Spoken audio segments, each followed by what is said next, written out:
à l'atelier culinaire La Toque de Zoé. Je suis Laetitia et je vais vous partager des astuces et des idées culinaires avec des restes ou des aliments à date de péremption limite. Alors pour ce premier atelier, je vais vous partager donc une astuce pour ne pas jeter la farine qui est périmée. Alors pourquoi la farine qui est périmée? Parce qu'il m'est arrivé une petite mésaventure, j'ai eu un stock de farine périmée et en fait je me suis rendu compte que je pouvais l'utiliser. Effectivement, la farine ne représente a priori donc aucun risque pour être consommée si elle est effectivement bien stockée. Elle pourrait être consommée plusieurs années après la date indiquée. En revanche, il faut toujours vérifier qu'il n'y ait pas de petits nuisibles qui sont venus se nicher dans le paquet. Donc il faut bien la stocker de préférence dans un contenant hermétique. Donc nous allons réaliser aujourd'hui une pâte à focaccia avec cette farine périmée. La focaccia, je ne sais pas si tout le monde connaît la focaccia. La focaccia, c'est une pâte à levain qui s'apparente beaucoup à la pâte à pizza. Et c'est une pâte en fait que l'on garnit selon nos envies, selon nos goûts. Elle a son origine en Italie principalement. Donc maintenant, assez de blabla, nous allons passer à la réalisation.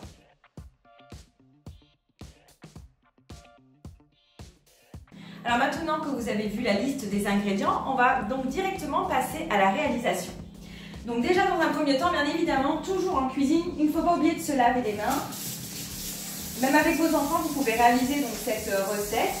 On se lave bien les mains.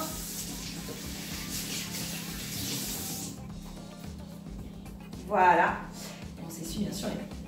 Donc pour cette réalisation, on va prendre en fait donc la levure de boulanger. Donc ça peut être de la levure de boulanger que vous trouvez, vous savez, au rayon pâtisserie, hein, dans les grands magasins, la levure déjà toute prête. Donc celle-là, vous l'émiettez, vous la mettez dans l'eau, et dans 12 centilitres d'eau, et vous laissez bien cette levure en fait se dissoudre. Sinon, moi en fait, j'ai donc de la levure déshydratée. Donc là c'est pareil, c'est le même principe. Donc on le verse directement. Donc j'ai préparé mes 12 centilitres d'eau, et donc je vais verser donc mes sachets de levure directement donc dedans les 12 centilitres d'eau. Donc il faut, vous avez vu, on nous dit 15 g de levure de boulanger déshydratée pour 12 centilitres d'eau. Donc une fois que vous avez versé donc votre levure dedans, prenez une petite fourchette et vous tournez bien le mélange. Donc il faut bien que ça soit bien mélangé surtout. Évitons les grumeaux, bien sûr, sinon c'est pas très agréable en bouche. Donc une fois que la levure est bien dissoute, on va laisser reposer 10 minutes à part cette petite préparation. Et vous verrez, au bout des 10 minutes, il va y avoir un espèce de petit mélange mousseux dessus. C'est normal, ça veut dire que la levure est bien déshydratée et elle a bien été mélangée surtout.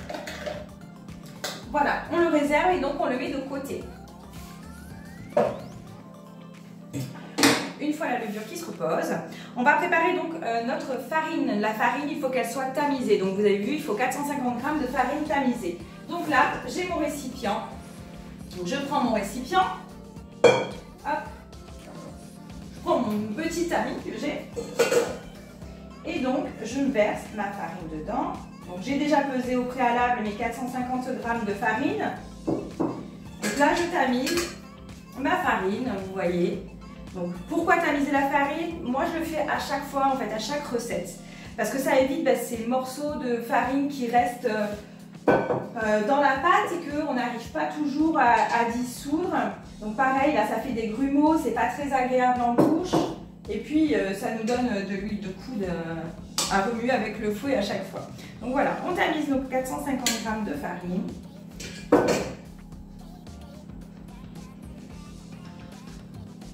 Si on a qui vont sur les côtés, c'est pas très grave hein, en soi.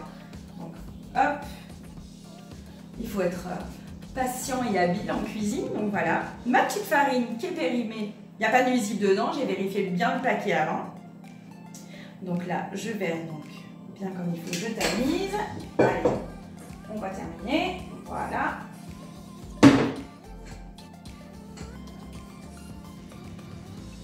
Voilà, une fois qu'on a fait donc bien tamiser la farine, on va rajouter donc le sel.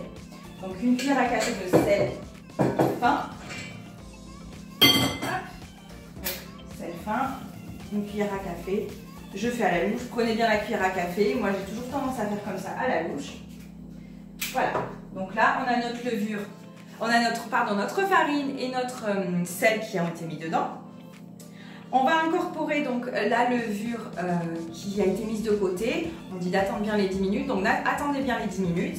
Vous allez voir donc ce petit côté mousseux dessus. Donc là, effectivement, j'ai plein de petites bulles. Donc c'est parfait. Alors, pour celles qui n'ont pas un robot, moi j'ai un robot avec, vous voyez, mon crochet pâtisserie. Donc si vous l'avez, c'est plus pratique, on va dire. Sinon, on prend le fouet et là on s'y met tranquillement et on remue bien donc notre pâte. Donc là, je vais incorporer ma levure dedans. Donc, je vais bien verser ma levure. Après la levure, donc on va incorporer l'huile d'olive. Et vous avez vu qu'on a 30 centilitres d'eau qui est mis de côté. On va l'incorporer au fur et à mesure. Donc déjà, je commence par ma levure. Donc je mets sur le robot. Ça va faire un peu de bruit, excusez-moi. Donc je verse doucement ma levure. C'est en train de pétrir. Je prépare mes 30 centilitres d'eau.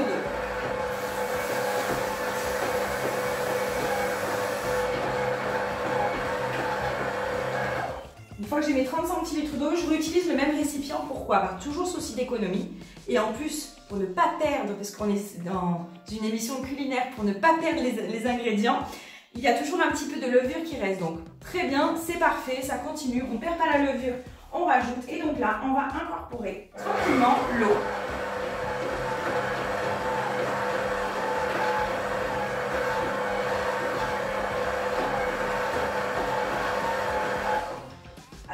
L'eau, on incorpore un quart d'eau. Et là, on vient rajouter donc, on nous dit pour l'huile d'olive, 2 cuillères à soupe d'huile d'olive vierge. Donc voilà, l'huile d'olive que vous avez en maison. On rajoute donc nos 2 cuillères à soupe d'huile d'olive. Voilà. Et on remet à pétrir. Alors vous, si vous n'avez pas toujours le robot, vous continuez à faire à la main le temps que ça s'incorpore, voilà, avec le fouet.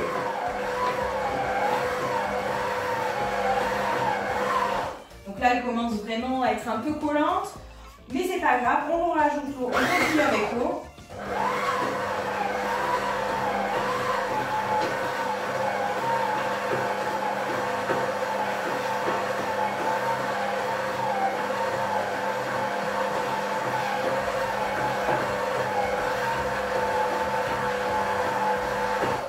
Une fois mélangé, vous allez voir qu'en fait, quand vous êtes au fouet, ça va commencer à être collant. Donc là, vous n'hésitez pas, c'est comme de la pâte à pizza. Donc vraiment, on met les mains, on pétrit. Donc là, on nous dit donc à partir de là où on a incorporé l'eau, on remue donc jusqu'à l'obtention d'une pâte humide. Donc c'est tout à fait normal qu'elle soit humide et qu'elle soit collante. Et à partir de là, donc l'eau a été rajoutée. On va en fait prendre cette pâte et se mettre sur notre plan de travail pour pouvoir la pétrir. Et oui, mesdames, il va falloir y aller, ou messieurs, montrez-nous vos muscles. Il va falloir la pétrir d'une certaine manière, donc je vais vous l'expliquer. Alors voilà, là je vous ai pris un plan plus près, comme ça vous allez mieux comprendre. Donc là vous avez votre plan de travail. Vous le farinez légèrement. Voilà, on farine le plat. Vous avez votre pâte, vous avez vu, elle est collante, elle colle au doigt. C'est voilà, c'est vraiment la pâte qu'il faut travailler. Donc là, on la sort donc du plat, hop, où elle a été travaillée. Voilà.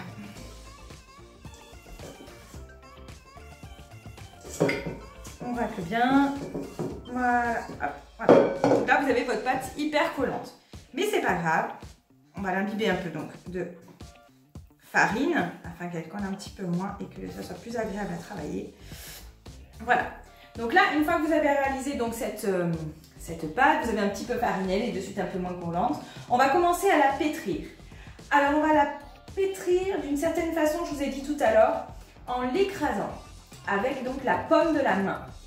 Donc, vous prenez l'extrémité, vous rabattez devant vous et vous aplatissez avec votre paume de main.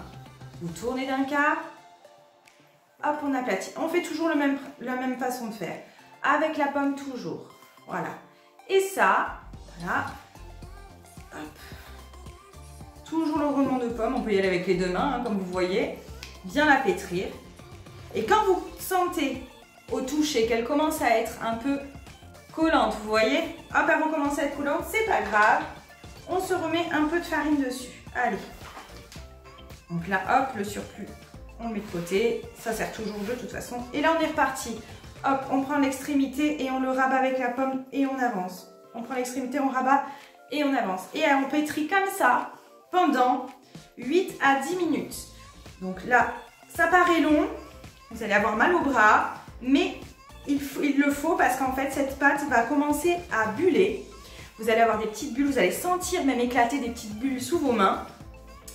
Et elle va enfin lever. C'est pour ça que c'est de la pâte à levain. On dit que c'est de la pâte à levain parce que elle va prendre le temps de gonfler. On met un peu de farine, donc si ça colle. Voilà. Et là, on fait ça pendant 10 minutes. 8 à 10 minutes. Vous allez sentir de toute façon que votre pâte a commencé à gonfler. Elle est prête en fait quand elle est lisse et élastique. Voilà, les bulles vont être le premier repère en fait qui va vous montrer que la pâte commence à être bonne. Donc on continue. On y va, on y met tout son cœur. Voilà. Et vous allez voir qu'au bout de 10 minutes, quand vous allez faire ça, votre pâte va reprendre forme. Donc ça veut dire que votre pâte est bonne, elle est prête à être mise à reposer. Donc on continue, on n'hésite pas. Donc voilà, votre pâte est prête, comme on a dit. Maintenant que vous l'avez bien pétrie, on va prendre un saladier. Donc on prend un petit saladier que l'on va huiler en fait. Donc là, je vais prendre, vous pouvez prendre n'importe quelle huile, vous pouvez prendre l'huile de tournesol, mais j'avoue qu'avec l'huile d'olive, ça reste dans le côté italien et l'idéal c'est par rapport à la recette, on reste dans le thème de la recette. Donc là, vous huilez bien votre saladier avec l'huile d'olive. Voilà. Et on va mettre notre pâte dedans. Donc là, j'ai ma pâte. Hop, je la mets dedans. Et alors, une astuce qui est très très bien, que je tiens de mon baba, pour que cette pâte puisse lever. Donc là, il faut au minimum 2 heures afin qu'elle lève tranquillement, qu'elle ait le temps de bien gonfler. Vous prenez un linge humide, donc un torchon. Donc moi, ça vient de mon arrière-grand-mère. Donc voilà, un torchon propre que vous mettez donc sous de l'eau chaude. Vous mettez de l'eau chaude, vous mettez là, vous l'essorez bien, ce qui va faire qu'il est un peu humide. Vous recouvrez votre saladier, voilà, et vous le mettez dans un endroit où soit il y a un peu de soleil, soit un point de chaleur de votre maison, ou encore mieux, un four éteint mais chaud. Vous avez déjà fait un plat, vous mettez donc votre pâte dedans à lever, ou alors voilà, un point de soleil, n'importe. Donc moi je vais le mettre au plus près du soleil de ma cuisine. Hop. Et là, je laisse lever ma pâte pendant au moins 2 heures. Moi, je la prépare la veille. Je trouve que le lendemain, la pâte a énormément gonflé. D'ailleurs, ça fait rire les enfants parce qu'elle sort carrément du saladier. Mais voilà, elle a bien pu prendre le temps de se lever. Donc, elle va être encore plus aérée, encore plus savoureuse à la dégustation. Voilà, donc ça, c'est pour la pâte. On la réserve donc de côté pendant 2 heures. Une fois que donc on a fait ceci, nous sommes le lendemain matin, notre pâte à lever. Donc voilà, ma pâte à lever, elle est bien. Alors, l'idéal avec le torchon dessus, c'est que ça ne croûte pas, ça fait pas cette pâte trop dure le dessus. Donc là, ce qu'on fait, c'est qu'une fois qu'elle est levée, on l'enlève de ce saladier. Hop, alors on va l'enlever du saladier. Donc voilà, on va l'enlever du saladier. Donc là, je commence à enlever. Vous avez vu, j'ai toujours un peu fariné mon plan de travail. Donc je l'enlève du saladier. Vous devez avoir cette odeur en fait de levure de boulanger qui vous saute au nez. Donc ça veut dire qu'elle a bien levé. C'est un peu une odeur un peu de bière, vous savez. Voilà. Hop. Donc là, on la repétrit un petit coup. Ça fait jamais de mal de repétrir une pâte. Je mets un peu de farine parce qu'elle est un petit peu collante quand même. Voilà. Et toujours l'extrémité que l'on rabat à la pomme. Voilà, il n'y a pas besoin de la pétrir non plus des masses, parce qu'elle a quand même été pétrie pendant 10 minutes et en plus elle a eu le temps de lever. Et là voilà, vous avez votre pâte à focaccia qui est prête.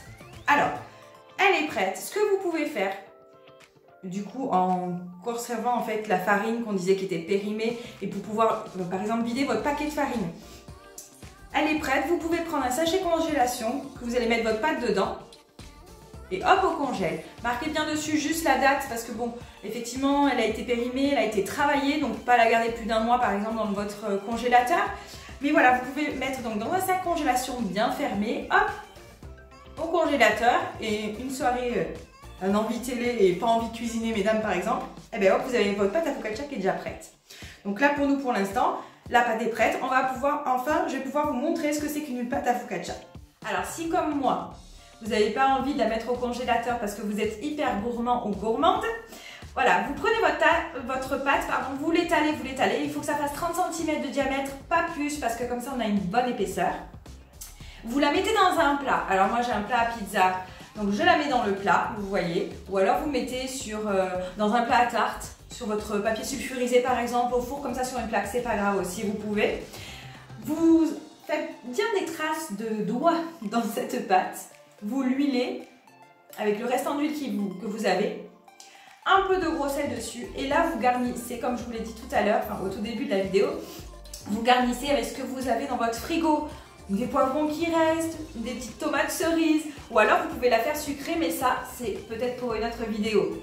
En tout cas, je vous dis merci d'avoir écouté cet atelier culinaire, la toque de Zoé et puis je vous dis à très bientôt j'espère. Passez une bonne journée. Au revoir!